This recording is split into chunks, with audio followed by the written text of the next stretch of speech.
Hey everybody, this is Jen Kleinhens. And I'm Rob Vose. And you're listening to another episode of Everybody Hates Your Brand, a podcast where we talk about our thoughts and opinions on marketing, from customer experience to brand, and everything in between. Join us today as we talk about our recommendations for 6 of our favorite books in marketing.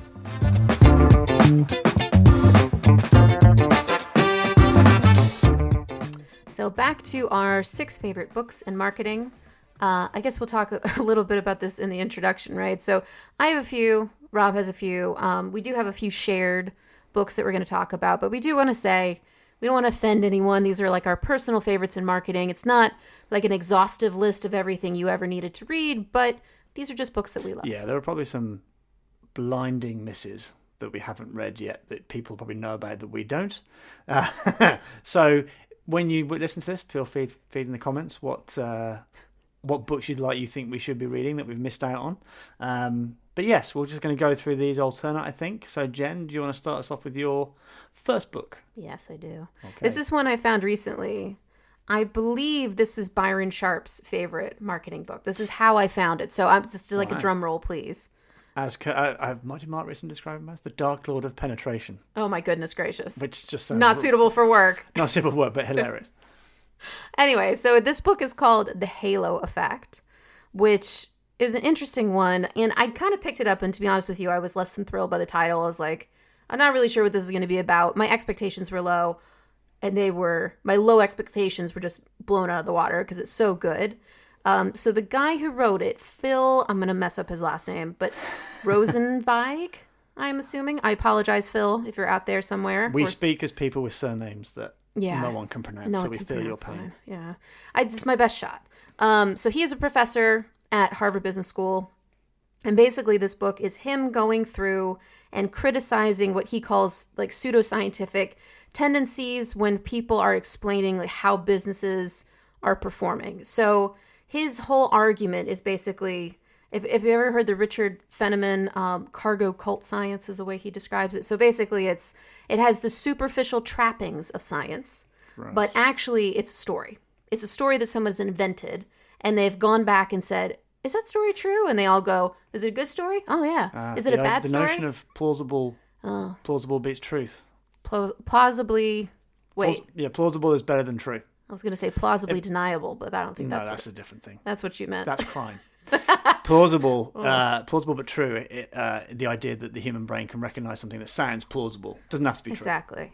Exactly. It's a fascinating book because what you find is there tends to be, obviously from the title of the book, a halo effect around how the company is doing. So if the company is doing well, let's say it's like an IBM in the 70s or whatever. So like one of the classic great companies, there'll be a lot of like stories in the newspaper or like, the business press about, what makes IBM in the 70s so, what is it, their culture, is their way of working? But then, you'll go and talk to the actual managers in the teams and things, and they'll tell a story that sounds plausible. Well, it's our culture. Like we think that we get, different people, different types of thinking, and we have an open office plan. Mm-hmm. That sounds familiar.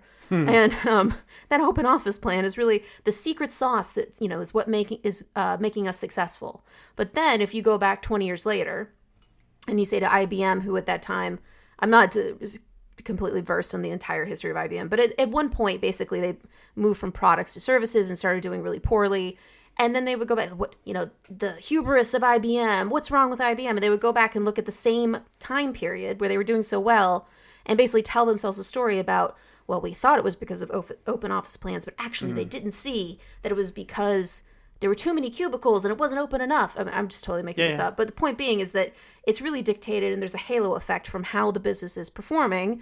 And then people just tell them a story, tell themselves a story about why it would be good and bad. Plausible doesn't have to say plausible is better than true, as I said. I think that's this is a weird transition, but I was watching an interview with Paul Rudd, famed actor Paul Rudd, Ant-Man, and he was telling a story. Somebody asked him a question. It was on Hot Ones, if anyone's interested, by Sean Evans. Hot Ones, good. I think we should probably explain for the audience. If you've never seen it, it's we an digress. Amazing show. Yeah, it's on YouTube. It's on YouTube, and it's an interview show. A guy called Sean Evans runs it, and the idea is that they eat progressively hotter and hotter, like super chicken ghost wings. pepper. And the guy asked them really pertinent, really good questions. He's a very good interviewer. And there's some big names on there, like Scarlett Johansson's been on there, and Idris Elba, and a bunch of Like other the people. biggest stars in the world have been on it, except for like maybe Tom dramatically. Cruise. Anyway, the reason I'm bringing up Paul Rudd is because one of the questions he was asked was, is it weird living your life or presenting your life in sound bites in interviews? And he said, the weird thing is, he said, after you've said something enough times, you're not sure if it's true. He said, like, I got into movies because of X, Y, and Z film or whatever it was. And I think that's true. Is that enough? But I'm not sure anymore. Yeah. And I think that retrofitting of a plausible story to either a positive or negative outcome, without really going into super detail about it and really understanding it, is very dangerous, I think. And I'm going to throw out a behavioral science principle. Go for it. Narrative bias. Mm-hmm. So our brains react better to a story. And a plausible story is better than a true story because a true story tends to be messy. Yeah, complex. We don't like complexity, do we? No, humans do not like complexity. We like nice, simple answers to things. Exactly. On that note, I think it's your turn for number 2. Is it? Well, talking of complexity, I like a bit of complexity in my life. It's kind of a book, I suppose, more of a paper in a sense. I've talked about it before on this. Shush. Look, there's words on a page. All right. Qualifies. Okay. Called The Long and Short of It by Les Binet and Peter Field. And it's kind of a bit of a seminal piece of work, really. For those of you who don't know, they took data from the IPA, which is the Institute of Practitioners in Advertising, catchy, IPA Effectiveness Awards data bank, which kind of goes back about 30 years or so, and it covers... this isn't the top of my head, I'm reading this. 700 brands in over 80 categories or industries. And then what they did was they took that and they added out something called the Gunn Report. And the Gunn Report records if the campaign won any awards and which awards it won across about 40 different awards shows. Gunn Report? The Gunn Report, Gunn. Oh, okay. I don't know who it's named after. All right. And what they did was they then took that data set and then said, okay, well, let's review this for what they call marketing effectiveness and marketing efficiency. So marketing effectiveness is the scale and the number of effects that a campaign had. Mm-hmm. So did it increase market share? Did it increase brand awareness? Did it increase revenue, profits? Mm-hmm. Like lots of different things. And marketing effectiveness is what's achieved per pound spent or dollar spent or yen or whatever currency you're talking about. We'll come back to the fact there's a bit of an inherent problem with that data set later, but it's fascinating. And there are sort of two central concepts that I took from it that were really clear. One was that for a brand to grow, it's got to focus both on long-term brand building, which creates growth in the long term, and short-term sales activation, which turns that memory and that you've developed through the brand structure into short-term activation sales. And the idea is, for it to be successful, you need to have both. The long and the short of it. That's where the title comes from. There before me. But yes, absolutely. So, and it did some work where it claims the golden ratio is 60 to 40 brand to sales activation, although it can vary by industry. And one of the things I do like about the work they do is they then have iterated since. So I think this came out in, I want to say, I could be talking out of my arse here, but I think it was 2011, then revamped it, did one in 2016 and one a bit later on. So I think that idea of that long and short of it in the combination, most of you have probably seen a graph in your life of the short-term sales activation that creates spikes in revenue but then drops back to where it was, and the brand one that grows over time and all that sort of stuff. And they talk about brand building being crucial for things like price elasticity, so making sure that you can maintain a premium price and things like that. Yeah, it's fascinating. It's worth saying too, like, I recommend that you would read the entire thing because unlike some of the other books we'll talk about, it is very readable. I think it's easy to get. In my opinion, there's a lot of graphs. There's a lot of graphs, a lot of pictures, but you don't necessarily need the graphs. The language, it's not like it's not a rip snorting page turner, but it's certainly something that will keep you interested as you go through it. Yeah. The only thing I was going to say is there is also a lot of, if you Google like best graphs from long and short of it, there's a lot of really good like summary listicles. If I don't know who you are, but if you do not have time to read the entire thing, it's very helpful if you haven't spent some time with it. And to be fair, I've nicked some of those graphs in my time and tried using them at previous clients to convince chief finance officers that they need to spend money on brand, not just SEO. It's very helpful to make a case, for sure. The other concept they talk about is ESOV, ESOV, excess share of voice, which is essentially the idea that if your marketing share of voice is greater than your market share by revenue, whatever, that there is a good chance your brand will grow, i.e. you're punching over your weight in terms of the amount of money you're spending talking about yourself and advertising and what have you versus the size of yourself in the market. So, and there's so I just have a question about that. So does that mean that people are talking about us without the marketing spend? So in other words, like, no. That's what is excess? So share of voice would be how much money am I spending compared to my competitors to get the amount of share of voice. Am I spending more than my market share? So am I over investing versus the size of me as a business? I see. Okay. So the excess is the difference between the amount of money you're spending on share of voice and your market share in the market. So hypothetically, if you had no excess share of voice, you would be spending enough, and you would have 50% of the market. Yeah. And then you would also get half of what people are talking about. Yeah, you're spending. It's not just what people are talking about. It's more about how much money you're spending. It's called share of voice. I get that, but it isn't.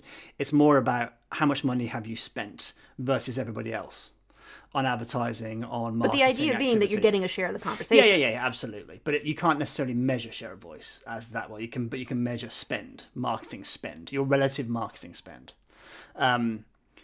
and essentially what they're saying is there's been work that's been done that says roughly for every 10% incremental excess share of voice, you get a 0.5% increase in market share. Now, there's correlation versus causation. So if you overinvest, your brand will grow.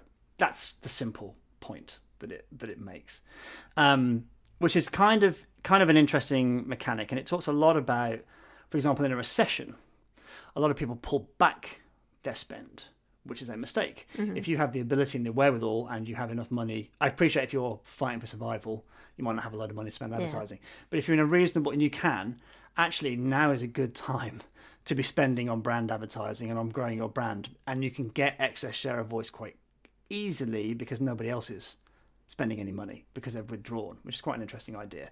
That you overinvest now when everybody else is going quiet, it gives you a boost in terms of your share coming out the other end of the recession, whenever that may be. There's a whole other bunch of stuff in there, and they've iterated on it. On top of this, they did a really good sort of next level called Effectiveness in Context, a manual for brand building. And I love that manual for brand building because the one thing I do love about it is it's prescriptive.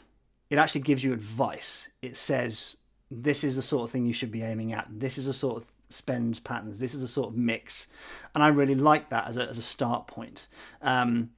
The thing that you've got to bear in mind is two things. One, I think the data set, I've been involved in putting in some awards, and I'm not necessarily saying that the most people want to win awards. So how accurate is the data in there in the first place? And B, you have to consider the source. Les Binet is head of effectiveness for Adam and Eve DDB, so maybe he's got a vested interest in certain things, but I do think there's a whole lot of good common sense in there, and there is at least some attempt to be empirical in terms of the way it lays out its stall. I might recommend that if you do read it, that you might also look up a few of. There's a few notable sort of dissections, I guess, or critiques of long and short of it. But I think it's worth reading both sides of it because, like the halo effect just taught us, you want to make sure that you're looking at all sides of the story. And I think that's true of every book we talk about. That's very true. It's true of all data. It's one of those things people will say, you got to question everything. I'm like, yeah, you do. But at some point, somebody knows more than you. I think Dunning-Kruger effect runs rampant in this world at the present time, which is, for those of you who don't know what the Dunning-Kruger effect is, basically a little knowledge is a dangerous thing. So the idea is maybe you read up on one or two things and all of a sudden you think you're an expert and you start spouting off on stuff that you don't really know anything about. Confidence and expertise have a relationship. But anyway, it's really good. You can download it, I think, from the IPA site. You can certainly download the subsequent one from the digital format, and it's definitely worth a read. I think it's up there with, say, along with people like Professor Byron Sharp, they're kind of at the vanguard of trying to empirically talk about marketing effectiveness. No, it's definitely worth a look. Mm-hmm. Okay, on to you. Oh, it's me again. So it is. My second book, I will say, is not. I don't know. It's marketing in the truest, broadest sense of marketing, right? Like product creation, things like that. And I come from an innovation background as well as being in customer experience at the moment. So for me, I find it really helpful, really useful. It's called Hooked: by Nir Eyal is the author. Oh, I should just say, by the way, Yes, all these books will have links in the show notes. we will. Sorry, I didn't mean to interrupt your flow, but it suddenly occurred. Yes, all right. Thank you. And back to my flow. Yeah, sorry. Anyway, the second book from me is called Hooked by Nir Eyal. There you go. He's the author. It is more of a book around sort of developing products. And his central question in the book is, why do some products sort of capture our attention and other products flop? And he sort of looks at apps and sort of technologies and things that hook us, hence the name of the book. And he looks at the behavioral science kind of underneath why that's all working. And he actually has something he calls the hook model, which is essentially a 4-step process designers can use to build what he calls addictive products. Interestingly, his follow-up book is about, it's called Indistractable, which is about how to avoid being addicted to addictive products. So what a sequel. And I think, he's gone back and revised the book slightly just to make sure that the ethics of everything come through. But I think, for me, it was really interesting because it was one of the first applications of behavioral science that I read, like way back in the day when I was working in corporate innovation for, a big blue chip company, and trying to figure out, like, how do you get people into, and not just into an experience, but how do you get them, like, how do you make it sticky? How do you keep them engaged? This whole idea of, you can capture people's attention, but how do you keep it? Which in a lot of ways, I think is more difficult. It's certainly a different skill set. So, things around gamification and product design, which, working in customer experience now and having worked in product development and innovation was always something that really interested me. So I would recommend it to marketers, even if you're not a product marketer, because it does help you understand, especially with customer experience and, apps and things like that. Even if it's not something you touch, I mean, you need to know, like, you can't just say, hey, we're going to bring customers in and we're just going to, like, leave them. But it'll be fine. They'll find their way around whatever digital experience we have, and not really give a thought to, like, what's the science behind how people can sort of stay engaged. And I think also, like, critically some ethical questions around, how do we use behavioral science and how do we apply it in a way that, does our job as marketers, but doesn't do it in a way that I feel like is, like an unfair advantage, taking advantage of people's sort of weaknesses and failures in thinking. Yeah, because there's definitely an ethical element to the application of behavioural science that you've got to be wary of.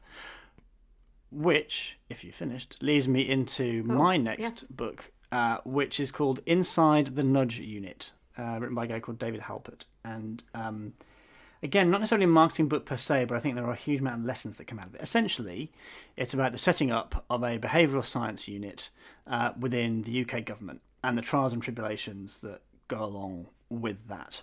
And there's a few things that I loved about it and that I've actually tried to take in and apply. One is that it is the application of behavioural science in the real world.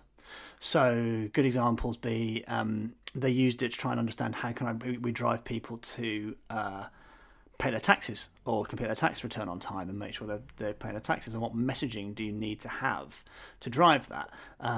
They did a lot of work within job centres in terms of improving the job search process and making it much more memorable and making sure people are doing what they're supposed to be doing within the search, which is some fascinating stuff. So they actually have applied some of this stuff in the real world, which is great.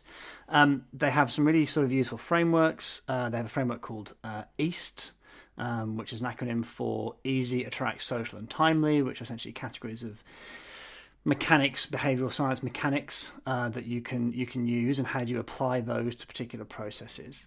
And the bit that I really resonated with is the focus on experimentation and experimental design within an organisation. And in my experience, that's something that's difficult to get people to go for.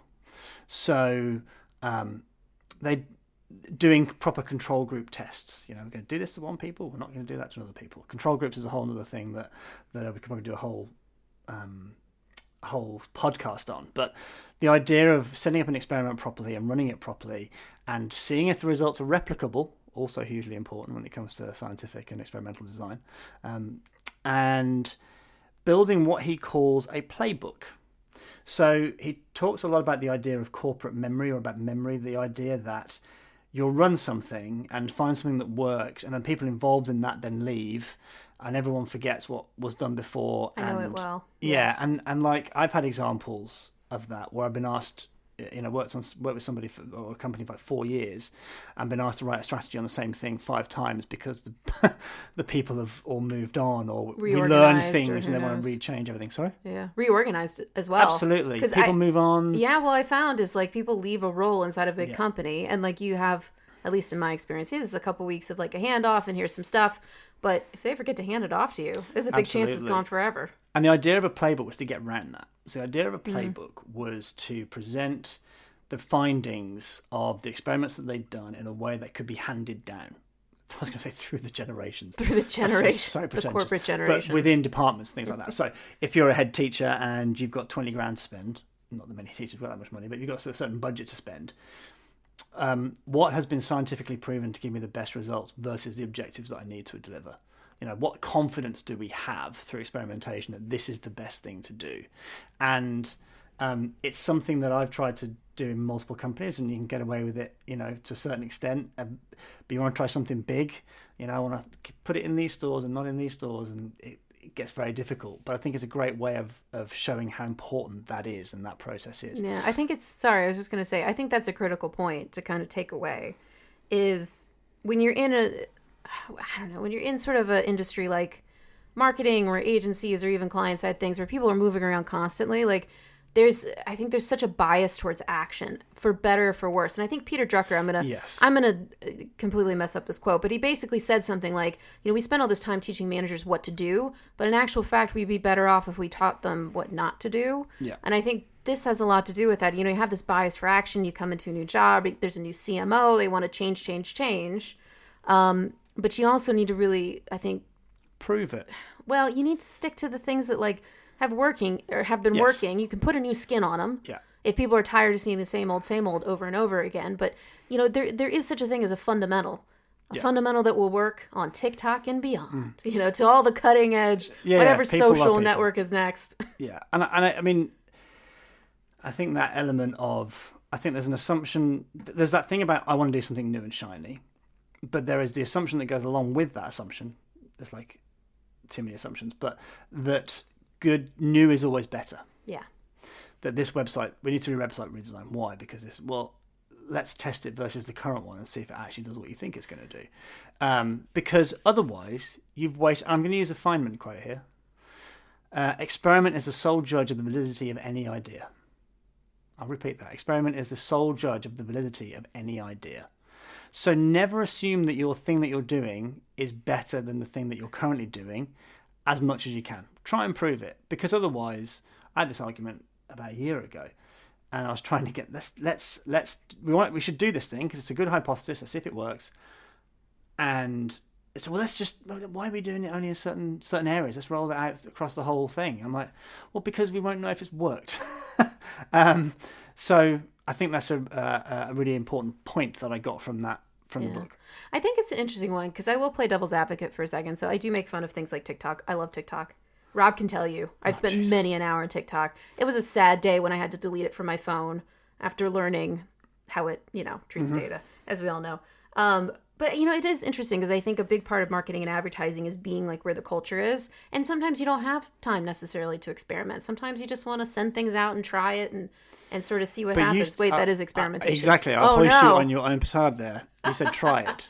I think there's an element of, again, it is that... I think the problem is it slows people down. And if you're somebody who's biased towards action, people get frustrated. We should be doing something, which I think is a whole other thing. That point you were making earlier, I think, about, I don't know how you describe it, forget how you described it, but the idea that I need to be doing something. Yeah. There are people in every business who call themselves doers. Sometimes doing is not the best thing. Do you know where I learned that? Do you know where it really sunk in? As I watched The Crown on Netflix. Oh, Jesus. Listen, I did. And the Queen said on The Crown, she said, sometimes the best course of action is to do nothing. And I was like, oh, Mic drop. Boom, drop the mic. This was the second Queen. Who played the second Queen? Olivia Colman. No, wait, the first queen. Claire Foy. Yes, Claire Foy. There you go. That was her big lesson too, and I was like, oh, So true. it's But people just want to keep. People can't keep meddling. Just got to keep doing something. Okay, if you want to keep meddling, let's at least do it within some structure, shall we? And let's actually learn if this stuff works. Anyway, that's what the book did. It gave you. It really talks about how to do that. How do you convince a minister to run a trial when they're looking for something big story. The only thing that I think they talk about in there, the weakness of it is, and I think it's an interesting question for behavioural science as a whole, and I think we're going to be doing a podcast on behavioural science at some point in the near future, that he was desperate at the end of the book, and he talks about, I want to get to the big problems. Like, we're playing in the margins, we're improving communications or improving certain processes and certain margins. How can we apply what we've learned and behavioural science techniques to larger societal problems, which I'm not going to necessarily get into here, but I think that's an interesting question from a behavioural science perspective about what you can do. I will recommend something that we can link to in the show notes. Okay. But so I don't know if who's familiar with Angela Duckworth, I believe is her name, the woman who did all of the research about grit. And she's like a behavioral scientist. Right. So she does a very famous TED Talk. But I was actually listening to a podcast I recommend to everyone because it's fascinating and great. It's called Mind Shift. It's produced by National Public Radio in the United States. But there was a big prize that somebody put out, like this, it was like unlimited research. And that was what she put together. She wanted to get all the greatest like behavioral scientists and psychologists and positive psychologists together to understand, to tackle this problem of how to get people to stick to a change. That was like the number one question they wanted to answer. And I think the prize was like hundreds of millions of dollars. It was a huge prize. Very interesting though. We should put it in the show notes because that's exactly what it aimed to do. They didn't win the prize, spoiler alert, but they're still kind of, working on this program to see like, is this something that they can tackle, just with all of the greatest behavioral minds in the world. Indeed. Well, look, I think that's 2 each. Oh, it is. We have 2 shared. So we have 2 shared. Yes. I'm going to start with one, and they're an interesting. They're on exactly the same topic, but they're very different approaches. In writing style. Writing style. The ideas are very similar, and indeed these 2 authors have worked quite closely together and have spent time researching and working together in the past. So one of those books is Thinking Fast and Slow by Nobel Prize winner Daniel Kahneman, and the other is Nudge, hence the name Inside the Nudge Unit, by Richard Thaler. Another Nobel Prize winner. Indeed. Nobel versus Nobel. Nobel. These are some smart dudes. Who will win? So, both books talk about the behavioural science and psychology and the certain, loads of different principles behind different biases, cognitive biases we have, and how people think, how we make decisions. A whole bunch of really fascinating, kind of foundational books, I think. Thaler's was came at it very much. I think Kahneman was very much a psychologist. Thaler came at it, and his history comes at it from a perspective of the application of psychology into economics, so behavioural economics. So the idea being that he was applying psychology, not necessarily a psychologist. He was coming more from the economics background, and then applied psychology into that world where it's a very rational world, and people think people behave rationally when demonstrably they don't. Very true. The big difference between the 2. And I've used this analogy. Thinking Fast and Slow is not the easiest book in the world to read. That's putting it lightly. Yeah, and if anybody has read it, hopefully they would agree. As a book. It's a lot. The best way I can describe it is this. So bear with me on this slightly strangled analogy. I'm into metal and hard rock and blues rock stuff, and I'm a huge Rolling Stones fan and Zeppelin and all that kind of stuff, Jimi Hendrix. And I thought, do you know what? I'm going to go back. I'm going to go back to the roots of this music. I'm going to go back into proper blues. So Muddy Waters, Little Walter, Howlin' Wolf, Robert Johnson, all that sort of stuff. I'm going to go back into that back catalogue and see where all this music came from and see if I like it. And I actually bought the greatest hits of Robert Johnson, and he is widely considered a genius, and I get why he's widely considered. I wrote a paper on him in college, actually. Oh, did you? I was a musicologist. Of course, yeah. But the recordings are so bad. The quality.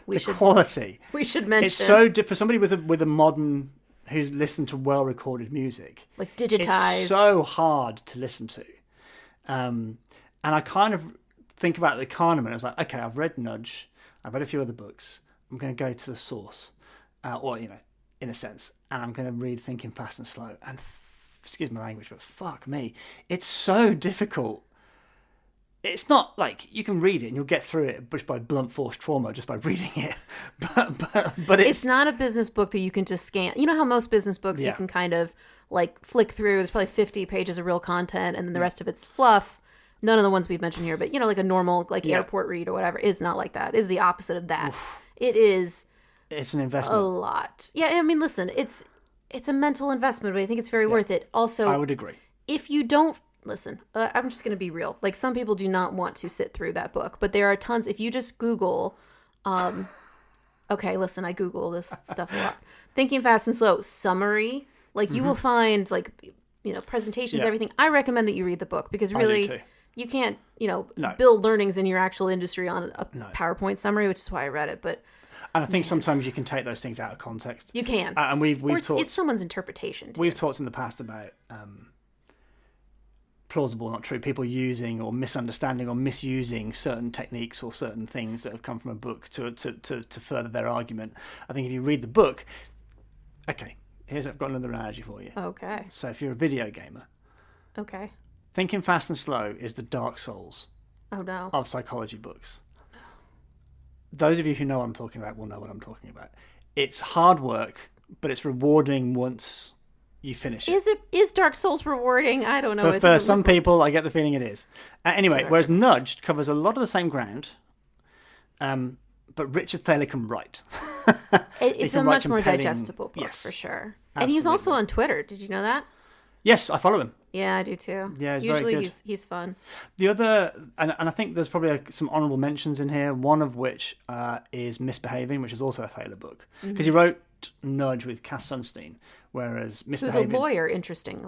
Also on Twitter, also an interesting follow. Whereas I think he wrote Misbehaving on his own, and Misbehaving is almost like a semi-autobiography of how he discovered psychology and how he discovered applying it to behavioural economics. So it still talks about some of the same principles, but it's about how they came about and how people started to think, well, hang on a minute, this model for economics doesn't work because people don't do that. They behave very differently and all that kind of stuff. Yeah. I would throw Misbehaving in as well as a book that's worth a read. I will add one. It's almost like the parallel to Misbehaving. It's a book called The Undoing Project. So it's written about, first of all, it's written by Michael Lewis, who's like one of my favorite writers of all time. He's written Moneyball, The Big Short. Like, he's an incredible writer. The Blind Side. I can't speak to the movie, but the book was very good. Then anyway, so he wrote a book called The Undoing Project, which is about Thaler and Tversky, who was his like original sort of research partner, and their lives and like how they have fascinating lives, really. Yeah, absolutely. And how they kind of came together and rethought all of these things and sort of the whole process of putting together what eventually became the learnings in Thinking Fast and Slow, and that won him a Nobel Prize. So it's a very readable, really fun book, and I think it's really nice.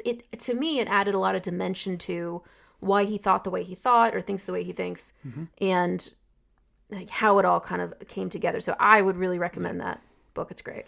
And then there's one. I suppose we should wrap this up. There's one. You can add another one at the end if you like, but I think we both read this. Predictably Irrational by Dan Ariely. Ariely is how I say it. I might be wrong. Pronounced. But again, another very readable book about the same stuff, in essence. And also, he's got an incredible story behind why he kind of came up with all of this. He suffered, I think he was burned. He was burned really badly. Yes. And basically went through this whole process of, as he was healing, kind of thinking about how people experience pain and do this whole. It's a fascinating story, really, and it's a great book. Yeah. Can I add one more in there? Yes. Can I do a little shilling? I'm going to do some shilling. Are you going to be shameless? Yes. Jeez. This is our shameless shilling moment. It's not ours. It's your shameless shilling moment. Listen, man. I spent a long time writing this book. Listen, it's no Thinking Fast and Slow. It's no it's Nudge.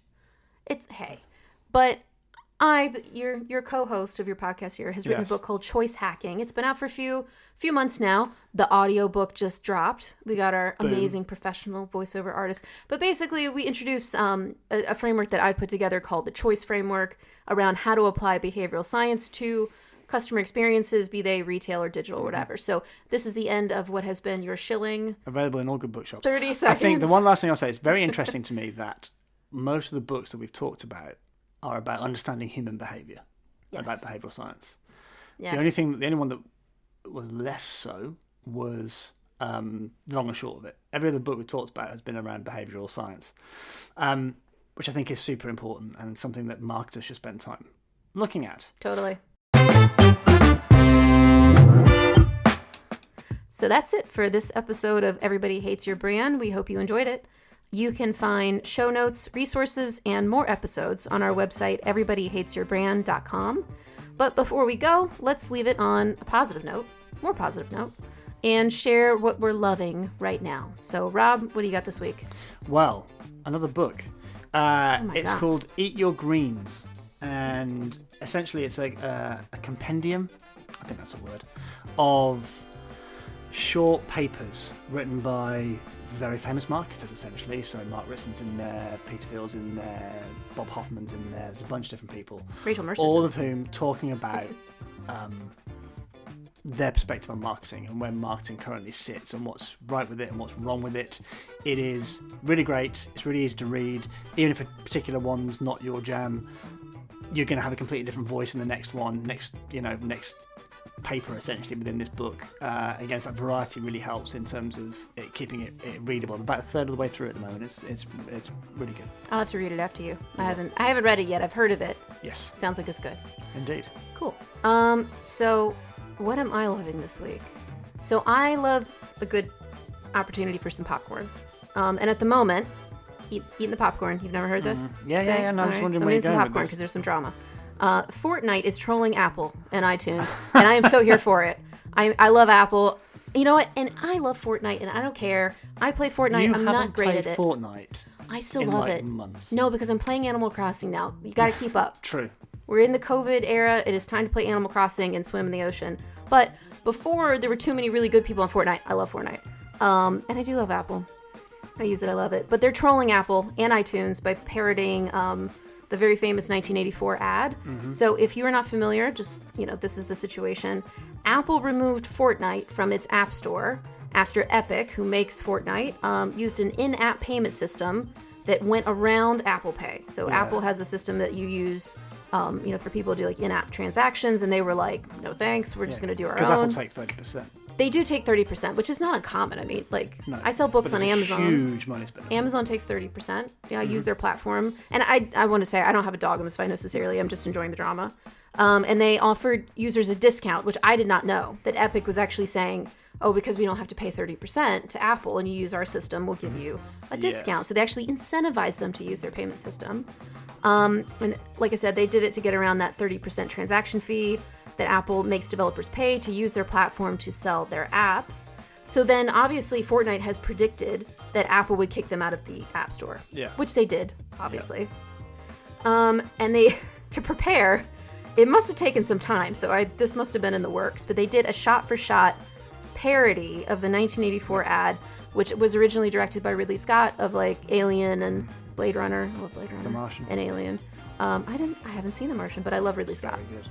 I love my cyberpunk, you know me. Mm-hmm. So to be honest, I have not really decided whose side I come down on. Like there's pros and cons, and like there's obviously issues on both sides, but I'm just enjoying their parody with their Fortnite characters running around and like the big talking head Apple and the whole thing that's going on. It's a really interesting moment, I think, in app history. So we're just gonna sit here and eat the popcorn and kind of be here for it. Indeed.